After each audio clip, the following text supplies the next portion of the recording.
1940년대 초반 나치 독일의 전투기들이 매일 아침 런던 상공을 뒤덮어서 폭탄을 쏟아 놓았습니다. 이른바 런던 대공습이죠. 수많은 건물이 무너지고 사람들이 죽어가는 참상 속에서 영국의 국민들은 극도의 공포와 절망에 빠졌습니다. 과연 하나님이 살아 계신가? 라는 탄식을 합니다. 이런 어려움들을 극복하기 위해서 BBC 방송이 한 가지 기획을 합니다. 이런 전시 상황에서 국민들의 영혼을 붙들어 줄 수 있는 방송을 기획을 하죠. 그러면서 유명한 신학자가 아닌 평신도 영문학 교수인 C.S. 루이스에게 마이크를 줍니다. 그는 폭탄이 떨어지는 절망 속에서도 결코 변하지 않는 창조주 하나님을 전했습니다. 그리고 예수 그리스도를 통해서 우리가 영원한 생명을 얻었다는 진리를 논리적으로 따뜻하게 전달했습니다. 이 방송은 폭발적인 반응을 일으켰습니다. 그 방송 시간이 되어지면 모든 국민들이 그 라디오 앞에 섰습니다. 거리는 한산했습니다. 이렇게 1941년부터 1944년까지 전시 상황에 방송했던 라디오 강연의 원고를 모아서 만든 책이 순전한 기독교라는 아주 기독교 고전 명작이 탄생하게 됩니다. C.S. 루이스는 원래 신앙인이 아니었습니다. 그는 기독교를 향해서 아주 잘 만들어진 신화다라고 이야기를 했습니다. 그렇게 차갑게 비판하던 무신론자였습니다. 그를 변화시킨 것이 옥스퍼드의 문학 모임인 잉클링스, 아마 이 단어를 혹시 아시는 분들도 계실 거예요. 그 멤버이고 반지의 제왕의 저자인 동료 교수 톨킨, 이 톨킨 교수였습니다. 톨킨은 루이스의 냉소적인 태도를 비난하지 않고 당신이 좋아하는 그 신화들이 예수 그리스도 안에서 진짜 역사라는 것을 아주 따뜻하게 이야기해 줍니다. 그러면서 그를 품어주면서 기다렸습니다. 이런 기다림과 교제 속에서 루이스는 차츰차츰 마음이 바뀌어져서 예수를 믿게 됩니다. 그러면서 20세기 위대한 기독교 작가가 탄생하게 됩니다. 그가 절망에 빠진 영국인들에게 복음의 빛을 비추어 주었습니다. 오늘 본문에도 그런 인물이 등장해요. 그 사람이 바로 나다나엘입니다. 이 나다나엘은 예수님의 제자 중에서 바돌로메라는 이름입니다. 이 바돌로메는 바 그러면 아들이거든요. 돌로메의 아들 나다나엘, 이렇게 보면 됩니다. 나다나엘은 신실했지만 편견에 갇혀 있는 사람이었습니다. 45절을 보면 빌립이 나다나엘에게 가서 이렇게 이야기를 합니다. 모세와 여러 선지자가 기록한 메시아를 우리가 만났으니 요셉의 아들 나사렛 예수시라, 그렇게 말합니다. 그러니까 이 나다나엘이 팔짱을 딱 끼고 아주 차갑게 말합니다. 그게 46절이죠. 나사렛에서 무슨 선한 것이 날 수 있겠느냐? 그래서 딱 접어버려요. 이렇게 냉소적이던 나다나엘이 어떻게 예수님의 위대한 제자가 되었을까? 그의 닫혔던 눈이 열렸기 때문입니다. 교회의 머리이신 예수님을 만날 때에 진리의 눈이 열리게 됩니다. 예수 그리스도를 통해서 하늘이 열리는 영광을 경험하게 됩니다. 자, 오늘은 이 본문에 나타나 있는 그 세 가지 모습을 통해서 우리 교회들이 어떻게 하늘의 문을 여는 영광스러운 공동체가 될 수 있을까라는 것을 살펴보겠습니다. 그 첫 번째가 간사함이 없도다라는 겁니다. 간사함이 없는 공동체. 예수님께서 나다나엘이 오는 것을 보시면서 이렇게 이야기를 해요. 47절 다 같이 한번 읽어볼까요? 시작. 보라, 이 참으로 이스라엘 사람이라 그 속에 간사한 것이 없도다. 참 이스라엘 사람이다라고 말하면서 참 이스라엘 사람은 어떻다는 겁니까? 간사한 것이 없다라고 이야기합니다. 이스라엘은 민족의 이름 이전에 한 개인의 이름이었습니다. 그렇죠? 그가 누굽니까? 야곱이죠. 야곱이 그 이름을 바꾸어서 뭐로 바뀌어집니까? 이스라엘이라는 이름으로 바뀌어졌죠. 야복강에서 하나님을 만나고 난 다음에 새로운 이름을 얻습니다. 이 야곱은 그 이름의 뜻이 속이는 자, 발 뒤꿈치를 잡는 자, 그런 말이에요. 요즘 말로 하면 뒤통수를 치는 자, 먼저 그런 뜻입니다. 본문의 표현대로 하면 간사한 자입니다. 그런데 야복강에서 하나님을 만나고 난 다음에 새로운 이름을 받게 됩니다. 이스라엘이라는 이름은 뭡니까? 하나님과 교류어서 이긴 자, 그런 뜻이죠. 이걸 또 다르게 조금 의역을 하면 하나님의 통치를 받는 자라는 뜻입니다. 자, 여기서 간사하다는 이 단어를 보니까요, 이 단어가 어떤 뜻이 있는 거니? 미끼라는 뜻이 있어요. 미끼. 이 간사한 사람이 누구냐? 미끼를 던지는 사람이라는 거예요. 이 야곱은 미끼를 던지며 살았어요. 자기가 장자권을 얻기 위해서 형에게 어떤 미끼를 던집니까? 팥죽이라는 미끼를 탁 던지잖아요. 그러니까 그 형이 그 미끼를 덥석 물어가지고 장자권을 주잖아요. 아버지에게 장자의 안수를 받기 위해서 어떤 미끼를 던집니까? 별미라는 미끼를 탁 던지잖아요. 그 아버지가 또 그 모르고 또 그 미끼를 덥석 물고 또 축복을 했네. 또 도망가가지고 라반의 집, 외삼촌 라반의 집에 있으면서도 또 미끼를 던져서 그 많은 재산들을 불려왔던 이 야곱은 미끼를 던지는 간사한 자였습니다. 우리는 종종 하나님께도 미끼를 던질 때가 있어요. 하나님, 제가 이번에 열심히 봉사할 테니까, 이번에 이 선교 일을 열심히 할 테니까 우리 자녀 좋은 대학 가게 해주세요. 좋은 직장 얻게 해주세요. 제 사업을 열어주세요. 이게 미끼예요, 미끼. 이 기도라는 좋은 것들을 포장하면서 하나님 앞에 기도하는 게 아니고 미끼를 계속 던지고 있는 거예요. 하나님 요구해 주시면 나 이렇게 할 거예요, 이렇게 할 거예요, 이렇게 할 거예요. 계속 계산하면서 주고받고. 이 사실은 기도라는 것이 굉장히 좋은 것임에도 불구하고 잘못 사용하면 이상하게 사용될 수가 있습니다. 하나님과 주고받지 말고 그냥 기도하세요. 기도. 하나님, 이거 필요합니다. 불쌍히 여겨주세요. 저 불쌍하지 않습니까? 이렇게 기도하면 되는 거예요. 자기가 뭔가 있는 양, 내가 이렇게 줄 테니까 하나님 주세요. 하나님하고 나는 대등한 위치예요. 그런 거예요. 이 미끼 던진다는, 간사하다는 것이 하나님과 대등하다는 거예요. 누구하고 대등하다는 거예요. 그러면서 주고받는 거예요. 그리고 혹시나 미끼를 던지는 약속의 기도를 모르고 했으면 그거 지켜야 돼요. 하나님 앞에 약속은 지켜야 됩니다. 그렇게 못하면 회개 기도를 해야 됩니다. 참 이스라엘은 이런 계산적인 미끼를 던지지 않는 사람이라는 겁니다. 예수님은 나다나엘을 향해서 이렇게 말해요. 너는 간사한 것이 없구나. 이 말은 너는 미끼를 던지는 사람이 아니구나. 참 이스라엘이구나 라는 칭찬입니다. 나다나엘은 좀 투박했지만 얄팍한 계산으로 사람을 대하거나 하나님을 대하지 않는 사람이었습니다. 오직 말씀을 묵상하면서 순수하게 메시지를 기다리는 사람이었습니다. 교회는, 진정한 교회가 뭡니까? 참 교회가 뭡니까? 사람이나 하나님 앞에 미끼를 던지지 않는 거예요. 정직하고 투명하게 엎드리는 것이 참 이스라엘 공동체입니다. 자, 교회란 무엇입니까? 하늘이 열리는 그 교회는 간사함이 없는 모습을 갖고 있습니다. 두 번째는 무화과 나무 아래에 있는 사람이라는 이미지가 나옵니다. 나다나엘이 예수님께 보낸 반응과 다르게 예수님의 칭찬을 들으니까 나다나엘이 깜짝 놀라면서 묻습니다. 예수님, 저 어떻게 압니까? 나다나엘을 막 칭찬해 주니까 저 어떻게 알아요? 그러니까 예수님께서 뭐라고 말씀하십니까? 48절에 빌립이 너를 부르기 전에 네가 무화과 나무 아래에 있을 때에 보았노라.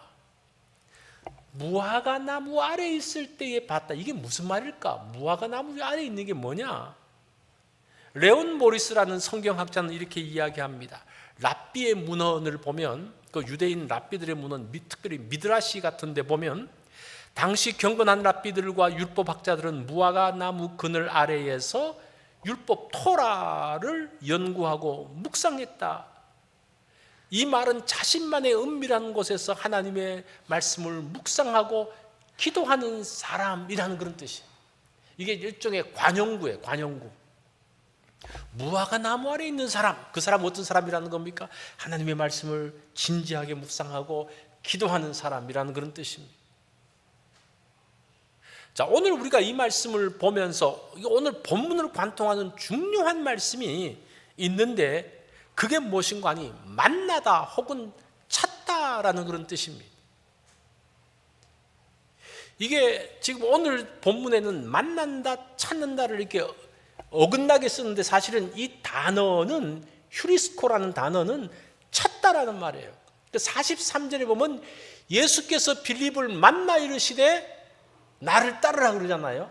이게 예수님이 가시다가 빌립을 만난 게 아니고, 사실은 이 단어는 예수님이 빌립을 찾아 이르시되 그런 말이에요. 예수님은 지금 예수님의 제자들을 찾으십니다. 아주 유심하게 보시면서 그들을 찾고 있습니다. 그리고 빌립이 나다나엘을 찾아서, 이건 똑같이 썼어요. 찾아서, 그 다음에 45절 그 후반절에 보면 그 빌립이 이렇게 말하잖아요. 모세와 선지자가 기록한 그 일을 우리가 만났으니, 이 말은 우리가 찾았다 그런 말이에요. 드디어 찾았다라는 그런 말. 이게 사실은 오늘 본문에서 굉장히 중요한 거예요. 하나님은 빌립을 찾으시고 나다나엘을 찾으셨던, 유심히 보고 계셨던 그 하나님이신 것을 볼 수 있습니다. 그게 뭡니까?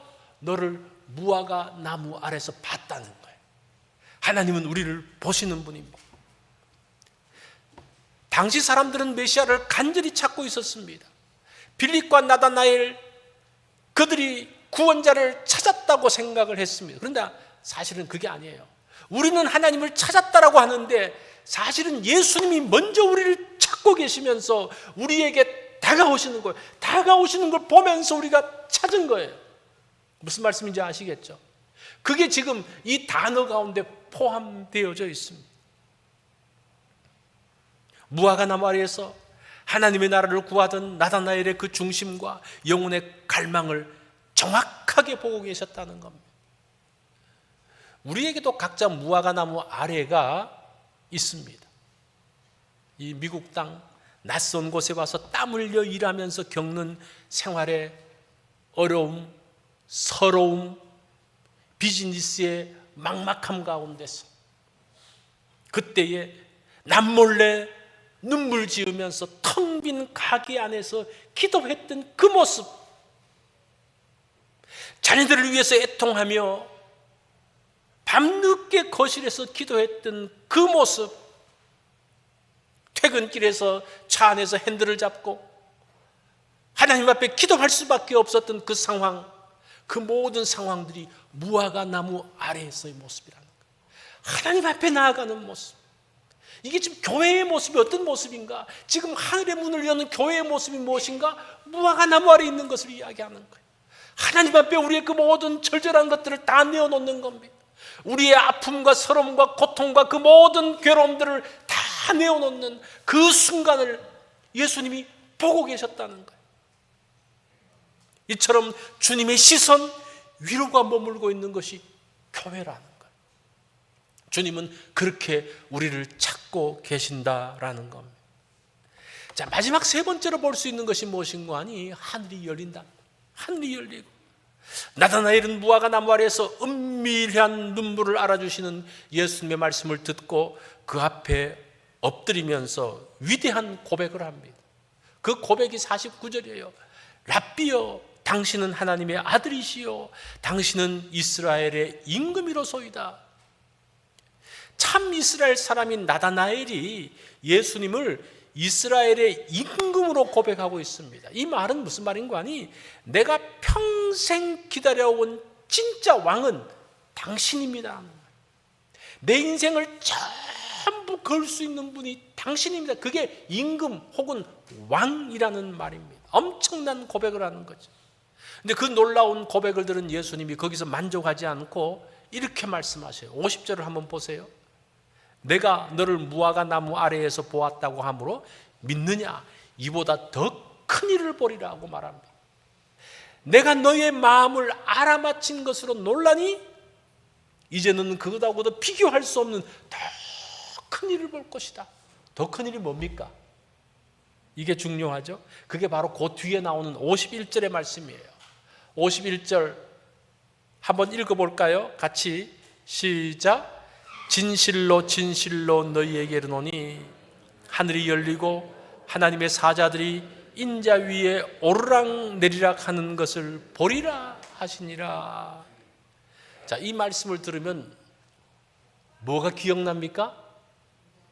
야곱의 이야기가 기억이 나죠. 베델 광야에서 야곱이 꾸었던 꿈입니다. 꿈. 지금 예수님은 야곱의 사건을 통해서 나다나엘에게 말씀하고 계세요. 그래서 이것을 좀 신학적으로 뭐라고 말하는 거 아니? 야곱 메타포라고 해요. 야곱 은유, 번역한다면 굳이 그렇게 하는 야곱 메타포. 야곱의 사건을 통해서 지금 말씀하고 있습니다. 창세기 28장 12절을 보면요, 야곱이 꿈에 사닥다리가 땅 위에 서 있는데 그 꼭대기가 하늘에 닿았고 또 본즉 하나님의 사자들이 그 위에서 오르락 내리락 하는 것을 봅니다. 자, 이것은 구원 역사에서 엄청난 사건입니다. 첫사람 아담의 범죄로 인해서 에덴 동산이 닫혀버려요. 더 이상 열리지 않습니다. 그리고 그러면서 하늘과 땅을 잇는 통로가 막혀버립니다. 하나님은 아브라함과 이삭을 찾아오셨지만 하늘문을 열어주지 않으셨어요. 그런데 베델 광야에서 이 간사하고 자격이 없는 야곱에게 하나님께서 그 하늘문을 열어주셔요. 열어주시는 꿈을 보여주셔요. 그러면서 땅과 하늘이 연결되어지는 사닥다리 환상을 보여줍니다. 정말 잘 순종하고 정말 신앙이 좋은 사람에게 보여주면 괜찮은데 어떻게 이렇게 간사한 야곱에게 보여줄까? 그래서 하나님의 은혜라는 거예요. 하나님의 전적인 은혜라는 거예요. 도무지 자격이 없는 자에게 주시는 압도적인 은혜입니다. 우리는 이해할 수가 없는 거죠. 이제 51절에서 예수님은 야곱의 꿈, 그 약속의 실체를 알려주고 있어요. 그 51절 말씀을 다시 보면요, 하늘이 열리고 하나님의 사자들이 인자 위에 오르락내리락 하는 것을 보리라. 자, 이게 지금 창세기하고 비교해 보면요, 뭐가 달라지는 거 아니? 창세기에서는 사다리를 타고 올라갔다 내려가는데 지금 요한복음에서는 뭘 타고 올라갑니까? 인자 위에, 인자와 함께 오르락 내리락 한다는 걸로 바뀌어져 있어요. 지금 이게 중요해요. 그래서 이제는 나무 계단이 아니라 예수님 자신이 닫힌 하늘을 열고 하나님께 나아가게 하는 유일한 사다리로서 말씀해 주고 있는 거예요. 이게 사실은 요한복음 내용이에요. 요한복음의 내용. 이 사건이 그냥 나다나엘 제자들을 만났던 사건으로 끝나는 게 아니라 이 큰 일을 보리라. 큰 일이 지금 그 사다리 비전인데, 하늘이 열리는 꿈인데, 그 비전인데, 그것을 51절에 말씀하시고 그게 뭐냐? 그러면서 요한복음 전체를 확 펼치는 거예요. 그래서 요한복음이 7개의 기적과 7개의 표적이 나오거든요. 예수님이 누구신가? 기적을 통해서, 표적을 통해서 예수님이 누구신가를 보여주는 거예요. 예수님은 생명의 떡이시다. 예수님은 빛이시다. 예수님은 양의 문이다. 선한 목자다. 부활이요 생명이다. 길이요 진리요 생명이시다. 예수님은 참 포도나무이시다라는 것을 그 예수 그리스도를 통해서 어떻게 하늘문을 여실 것에 대한 것들을, 그 비밀들을 보여주는 게 요한복음이에요. 그래서 사실은 요 51절 또 요 사건이 요한복음의 서론과 같은 중요한 말씀이죠. 사도 요한은 십자가를 참혹하고 수치스러운 패배로 기록하지 않습니다. 이 사다리, 나무 사다리, 그 십자가, 요한복음 13장 31절을 보면요, 이렇게 말해요. 지금 인자가 영광을 받았고 최후 만찬 석상에서 예수님이 십자가를 향해서 가시면서 이제 그날 밤이면 잡히시고 그 다음날 십자가에 달리시는데, 그 십자가로 가시면서 뭐라고 말씀하시는 거 아니? 지금 인자가 영광을 받았고, 그렇게 이야기해요. 요한복음은 십자가가 영광이라고 그래요. 왜 그래요? 그 십자가가 하늘로 올라가게 하는 사다리이기 때문에 영광이라고 이야기를 하고 있습니다. 십자가는 예수님이 가장 높이 들리시는 영광스러운 순간이라고 말합니다. 십자가를 통해서 하늘과 땅이 있는 사다리가 완성되어집니다. 굳게 닫혔던 하늘의 문이 마침내 열려지게 됩니다. 이것이 주님이 약속하신 더 큰 일을 말씀하시는 거예요. 요한복음은 십자가를 인자이신 그 사다리로 말하고 있습니다. 죽음의 자리에서 열린 하늘을 본 사람이 또 있습니다. 스데반 집사입니다. 분노한 무리들이 그를 향해서 돌을 던집니다. 세상의 모든 문들은 다 막혀졌습니다. 땅의 모든 문들이 막혀진 그 절망의 순간에 스데반이 하늘을 우러러 보는 거예요.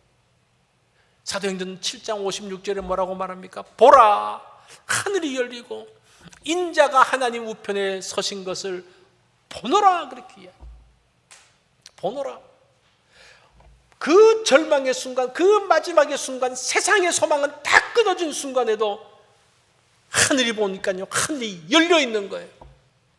거기에서 예수 그리스도가 서서 보시는 것을 보는 겁니다. 사람들의 비난과 삶의 돌멩이가 날아들 때에 참 이스라엘 사람은 땅에 닫힌 문으로 인해서 절망하지 않고 하늘을 보면서 하늘의 열린 문을 보는 사람이라는 거예요. 그런 면에서 교회의 위대함이 여기 있는 겁니다. 스데반은 핍박 속에서 보았던 그 열린 하늘이 지금 어디에 있습니까? 예수 그리스도를 머리로 모신 교회 가운데 있는 거예요. 우리 교회는 이 미국 땅에서 한인들이 모여서 위로받고 위로주는 그런 단체가 아닙니다. 교회는 죄로 인해서 닫혔던 에덴의 문을 여는 곳입니다. 죄로 인해서 막힌 강을 건너게 하는 십자가의 다리가 교회입니다. 예수 그리스도께서 다스리는 참 성도가 있는 곳, 그것이 교회라는 겁니다. 그래서 교회는 세상에서 소망이 되고 복된 장소가 됩니다. 사람들은 교회에 대해서 욕하고 어떻고 말하지만 성경은 소망의 장소라고 이야기해요. 하늘의 문을 여는, 그 하늘을 열린 문을 향해서 갈 수 있는 장소라고 이야기합니다. 세상에 닫힌 문을 보면서 절망하지 마십시오. 십자가의 다리를 통해서 열려진 하늘로, 열려진 문으로 나아가는 우리 성도님들이 되어지기를 바랍니다.